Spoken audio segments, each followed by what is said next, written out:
Salut tout le monde, donc ça c'est mon chien Jack. Hein.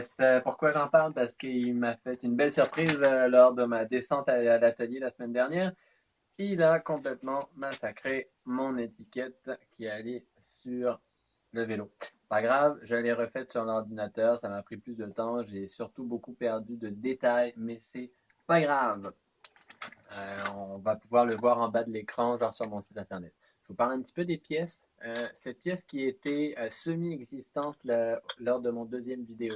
On avait juste vu le support qui était sur le cadre ici. Donc là, il y a une belle lumière. J'ai récupéré ça sur un vélo et en passant, c'est exactement la même pièce. N'allez pas croire que ça n'a rien à voir, c'est la même pièce d'origine. Au niveau de la manette, vous vous rappelez qu'il y avait un beau son, donc je le refais encore pour être sûr qu'on l'a bien entendu. Je plaisante, hein? Je suis drôle. Donc ici, dérailleur avant, j'ai enlevé toutes les pièces, je suis prêt à le nettoyer correctement. Beaucoup de saleté au niveau des ressorts. Là, il y a un ressort, donc ce qui fait qu'il revient moins bien, mais ça va être tout nettoyé. Dérailleur arrière, belle pièce encore une fois, toute démontée avec les galets. Les galets, la semaine dernière, au deuxième vidéo, j'avais dit qu'ils sont maganés, etc. Et ça se peut que je les change. Après nettoyage, je me suis aperçu que non, c'était pas le cas, c'était juste de la saleté.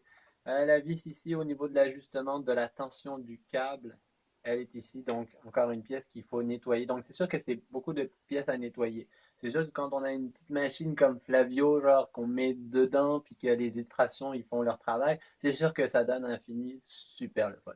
Mais malheureusement, je n'ai pas cette petite machine.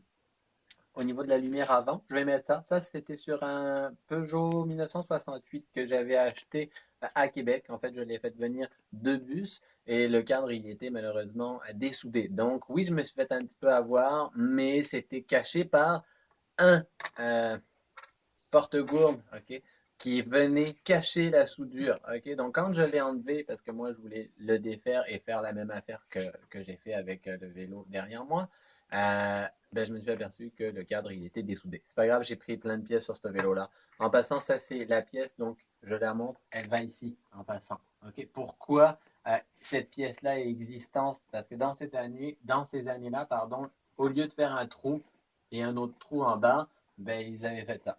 Ils auraient pu le percer, mais ça, c'est venu beaucoup plus tard. Euh, Qu'est-ce que j'ai pas mentionné? J'avais parlé d'un peu tout en fait sur le vélo. Oui, on peut juste rajouter mon vélo vintage que j'ai mis ici. Donc, je l'ai collé. Puis par la suite, j'ai mis une protection, donc le clear finalement. Donc, quand on passe le doigt, c'est quand même très discret. Donc, ça fait pas un effet de trois dimensions où finalement le lettrage sort, mais ce n'est pas ça. Donc, voilà, c'est un petit peu ça. Sur ce, je vous dis bonne émission, puis merci de nous écouter.